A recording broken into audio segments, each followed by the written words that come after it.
Okay, we are live on YouTube. All right, hi. So this is the Node.js tooling meeting here on Tuesday, July 2nd, 2019. And not a lot of people today. So what did we have to talk about? There was we'll get to Ian your stuff, but Sure. there was a some chatter a couple weeks ago about essentially packaging command line tools as binaries, just something that can be distributed easily without having people having to install Node or npm. And I definitely think that's something we should follow up on. There's some also chatter inside my company about, um, you know, we have the need for that sort of thing too.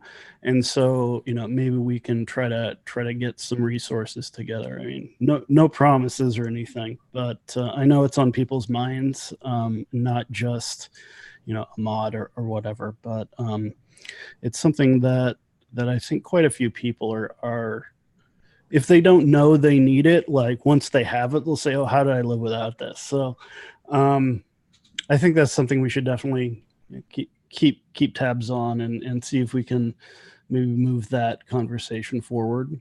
Um, Yeah, wasn't someone supposed to join us today to talk about that? I don't know if anybody was supposed to join, Okay.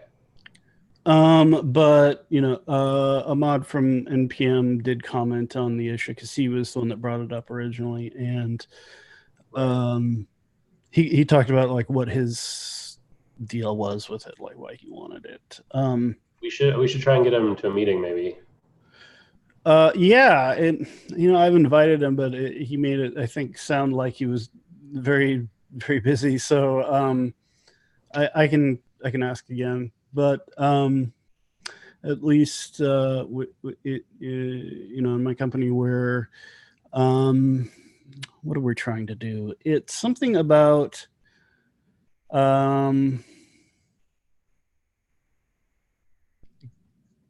like I want to say it's you if mm, something about like maybe export restrictions or government contracts saying, okay, you if it's not source available, it needs to be in a binary format or something like that. And I don't know the whole legal and the requirements around it, but this is kind of the gist I got was that one of our clients needs like these tools in a certain format or even an application in a certain format, which is essentially a self-contained binary. And so I know that's one of the ways to approach it. And honestly, it might have to do with like obfuscation. And I mean, this is like another case of like bureaucrats trying to legislate technology, and they don't understand that you can't really it doesn't do what you think it's going to do, unless you are going like full encryption. um, your code is and even then like de novo and game cracks, you can't really you can't keep it hidden. Security through obscurity is not it doesn't work. But that said, it ticks boxes for some people, and so it's something that people want. People meaning probably bureaucrats.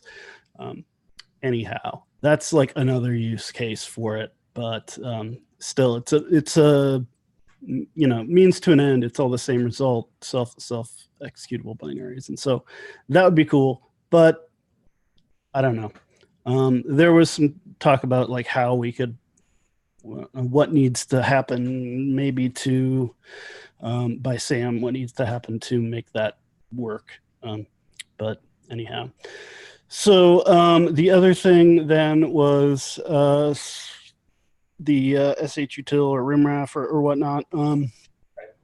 And so, Ian, I guess I'll let you just kind of talk about where you're at with that. All right. I feel like we've been talking about this forever. Yeah, well, Been a things while. things take a while. So. Yeah.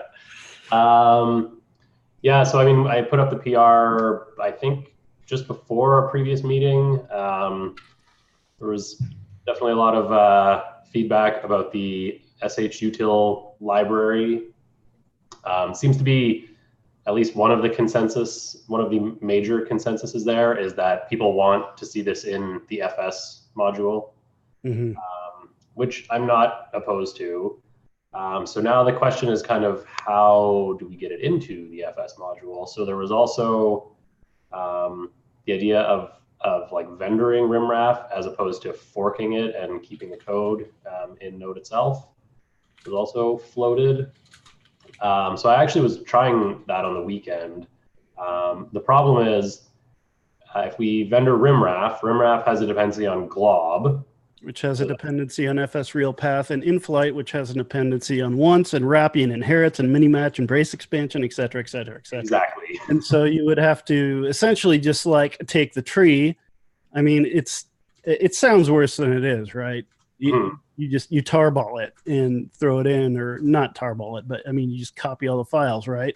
Is that essentially what how you do it? Or I mean, it's a great question. I don't actually know. I did notice like when you so I based my work on a PR that Miles made to include node fetch, and so essentially you just have like a script that like npm installs a rimraf or fetch or whatever it is that you want, and then add that to the list of dependencies in the build. But I noticed when you install it locally, like it does create its node modules with all of its dependencies in it. So I don't know if there's an easier way to just package all of those along with it, or if they need to each be done individually, like with a script to download and update them, and then if we need to like roll all of their licenses into the license builder and all that. I think the idea, like we kind of talked about briefly, was like we wouldn't expose at like glob, for example. It would just kind of be there internally. So yeah, I mean, it's possible there's a way to get that to work. I think the other option would be like we patch rimraf when we pull it in to remove glob, but that, I don't know, that sounds kind of tedious. Otherwise, yeah, we have to go like the fork route, I guess, which I see some of the concerns that people have with that. So I'm not 100% sure what the best way forward is. I think if we can come up with like a relatively easy way to include rimraf and bundle up its production dependencies, I think that is probably a good path, but I don't exactly know what that would look like. Right. Yeah, I'm not sure either. I wasn't actually aware that Node used a vendored Node module in its production build. I know it uses them for development. Yeah, I'm not sure. Like they don't get included in the binary when it gets built, I don't think. But if you look in the deps folder where the vendored stuff ends up, like I think some of the other things in here have Node modules with them. Actually, that's a good question. I'm just looking right now. At least based on the example that I used from Miles PR, it's like it doesn't install like bin links and stuff like that, but it looks like it's still pulling in the modules required by. Yeah, so yeah, like Acorn is a dep, right? Acorn's a thing. Let's see, is there a Node modules in here? It doesn't look like it actually. Just npm, but those are all bundled. Node modules. Oh yeah, you're right. Yeah, so I don't exactly know. Like, I don't think those all get built into the binary. I don't know. I mean, I can dig into this further. Like I said, I was just going off of Miles' example of fetch, which I think has no dependencies. So I can, yeah, maybe I'll look into how like npm is being pulled in here, and see if there's some. Well, npm is its own thing because it's not. It's also not part of the binary. It's just in the distributable. It's in the installer or whatever, right? It's in the terminal. I see. It's not part of Node itself. So, Right, that makes sense. Maybe I'll see if I can find a better example, but what I'm trying to figure out is what's going to be the least work. And I have no idea if it's less work to actually go through and try to bundle all the dependencies, or to try to patch it and patch glob out of it. I could just see. I mean, if all of a sudden this PR becomes like, oh, we're vendoring rimraf, but also glob and mini match, and like, I think that's gonna create a lot of opposition all of a sudden, you know. I mean, maybe it's if we don't. Well, so the license stuff is an issue then, right? Right, exactly. What's the license of all those packages? Right. And it, that might not be a problem, but it is tedious to have to deal with. So yeah, maybe it's a patch. Right. So how would that work? Our script that pulls it down would just apply a patch afterwards? Right. It would apply a patch to, I don't even know. I mean, it wasn't I've like in my fork of rimraf, I already removed glob. It wasn't particularly hard, I don't think. Yeah, it would get rid of var glob equals require glob, and then anything that references glob, it would get rid of that. Yeah, which I don't think was in very many places. I think it was only a few lines. Right. And so then you'd have this patch file that would need to be part of the build that would get applied to rimraf before it's rolled in. And I know we do have some, or I thought we did at some point, I don't know, have some patches somewhere against things like V8, because I know we do that where we need a fix in V8 that it hasn't gotten upstream yet. We have to float it until it does. Right. But in this case, it would be like more of a permanent thing, and people may have opinions about that. And I couldn't tell you what those opinions are, but I could see somebody being like, "No, we don't want to have this patch file around. Just go ahead and vendor the whole thing, and yada yada yada." And so, I mean, I could bring this up in the issue. I would suggest to do that and see if you can tag like Miles, or maybe Sam GitHub or a couple other people, and see, well, what do you think is going to be what makes the most sense? These are the two ways we could go with it. So. Yeah, I think those are the two main options: the patch or vendoring everything. I think the fork is probably. I mean, I guess that's still an option, but I don't know. I think fewer people are in favor of that. Yeah, I mean, I get it, and that makes sense. Yeah. So, okay. All right. Yeah, I'll post in the issue and see if we can get some kind of a direction there. And then as soon as we do, I'll get the PR updated. I think like one nice thing if we're vendoring it, we don't have to add many tests because it's already tested. We just have to test the integration on our end. Yeah. Maybe. I mean, I hope so. Yeah. Yeah. So okay, I'll do that. I'll try and do that later today. All right. Awesome. Okay. Well, I think that's basically all I have for today. So, does anybody have anything else they want to bring up? Oh, sorry. Go ahead. Yeah, I was just going to mention that I met James in the conference last week in Colombia, and I did spoke James Snell, I think. James Snell. Yeah, from Near Forum. Yeah. Yeah. So yeah, I was mentioning because he had just reviewed Jan's PR, and I had my thing going on too with the argument parser, right? Mm-hmm. And one thing he was talking about is that there is actually this consensus on not adding any new top-level package. So if you want to, it needs to go through the TSC and be approved and everything.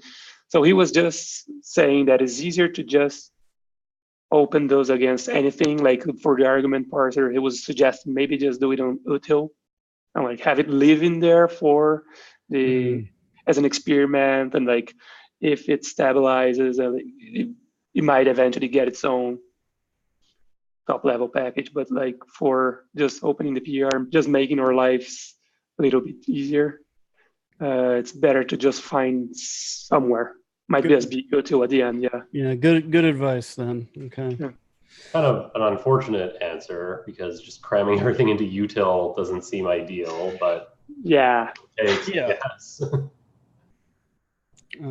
Yeah, I don't love the moratorium on new module names, but yeah, like, I don't really see what we're not like paying by the file or something. Like, what's the problem? Yeah, but it's probably to avoid conflicts with userland package names or future package names, because if we use one, that means somebody else can't use it in the future. Right. Or I mean, that kind of not makes necessarily, sense. but you know, kind of makes sense. Yeah, I was going to say just about argument parsing. I actually like that came up for me at work last week. I was writing just like a command line tool. And then at some point while I was working on it, I needed to accept a single flag. There you go. It happens. Like, I'm not going to install yards or whatever. So I ended up, it was just, if process argv2 equals -- whatever, do this. And then it's like, it's such a slippery slope. Like, I want to add another flag, or I want this flag to take a argument. And then, so it creeps up on you. I know, I definitely get it. It would have been great to have something. I just need something simple, So something built in. Yeah. I feel you, man. Yeah. Well, I mean, I want to get this rimraf thing done, but then, after that, I'm happy to jump in on the arg parsing because, I do think it's valuable. Yeah. So if you want to take a look at the PR I have open there, like just I just started, but it's just the docs, right? It's just trying to agree on a minimal, like what the minimal API that would satisfy for specific those cases, right? Having something better than just doing that. Yeah, I remember seeing it. I took a brief look at it when you posted it, but I'll take a closer look at it. Yeah, and if you want to continue working on it, I definitely don't have much time these days. Actually, I guess one other quick thing. Like, so I'm in the mentorship program. I'm one of the mentors for some reason. I don't know how that happened, but I saw that. I should be being mentored, but anyways, so I have a mentee now, and I think like she was specifically interested in some of the like tooling related stuff. So if there's any little things like that, like writing docs or tests or whatever, that would be like good first contributions. Just maybe keep that in mind, send those my way or something, and I can see if she's interested in working on them. You could have her come to our meetings. I mean, that would also be a good start. I mean, I don't know. So, I don't know. I can barely do that stuff myself. Against Node Core. So it's like, but I don't even know. But I'll if something crosses my path, I'll I mean, like rimraf needs docs. It probably needs a little bit more in the way of testing, things like that. Sure. I mean, why don't you get her involved in your thing then? I mean, I'm gonna try. Yeah. I haven't actually spoken to her yet, so I'm not 100% sure where her like interests lie. But yeah, I tried to only pick people that were like interested in the tooling aspect of things. So. All right. But you didn't pick me, so I figured, you should be mentoring me, not the other way around. I don't know why I'm in charge here of this group because I don't know anything. I feel like I don't have a lot to offer you, but yeah. Anyway, okay, so other than CSS help. yeah, but that was helpful. So okay. Well, that's all I got. So we'll see y'all in 3 weeks, and Keep an eye on those PRs. All right, sounds good. See you All guys. right, thank you. All right, thanks. Bye-bye. Bye-bye.